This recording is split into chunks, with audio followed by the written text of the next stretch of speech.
Golpe de Estado en Perú, te lo explico en este video. En los últimos 4 años, Perú ha tenido 6 presidentes en el cargo.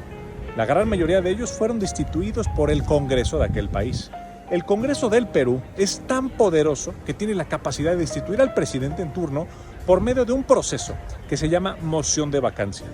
Pedro Castillo, por su parte, es un profesor que ganó las elecciones en junio del 2021.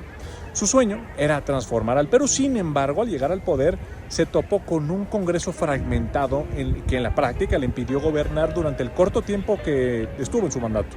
Por darles un dato duro, durante el gobierno de Pedro Castillo, se tuvieron que juramentar 70 ministros de gobierno, o lo que vendría a ser secretarios de Estado en México, imagínense, 70. Pedro Castillo se convirtió en el presidente que más cambios y modificaciones hizo en su gabinete en los últimos 40 años. El Congreso del Perú intentó en 3 ocasiones apartar a Castillo del poder.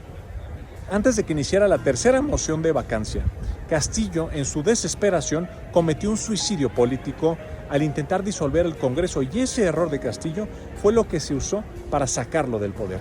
En palabras del presidente Andrés Manuel López Obrador, desde que comenzó la presidencia legítima de Pedro Castillo, se mantuvo un ambiente de confrontación y hostilidad en su contra que lo llevaron a tomar decisiones que le sirvió a sus adversarios para consumar su destitución.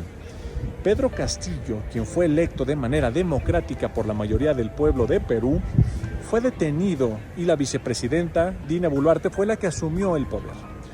Por supuesto, la inestabilidad política continuará en Perú mientras sea demasiado fácil remover al presidente en turno. Esta inestabilidad política dificulta no solo la gobernabilidad, sino que le impide al gobierno de Perú ofrecer los resultados que espera su población. No es ninguna casualidad que más del 86% de los peruanos desaprueben el trabajo hecho por el Congreso de su país. La Constitución del año de 1993, la cual fue diseñada por Alberto Fujimori, expresidente de Perú, fue la que permitió la inestabilidad política, y eso hace que solo se pueda gobernar Perú si se tiene una amplia mayoría en el Congreso. Algo que es difícil por la fragmentación de partidos en aquel país. Lo ocurrido en Perú nos demuestra la importancia del Congreso de la Unión en un país.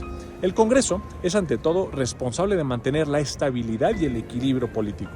Y por si alguien lo pregunta, aquí en México es imposible que ocurra lo que ocurrió en Perú.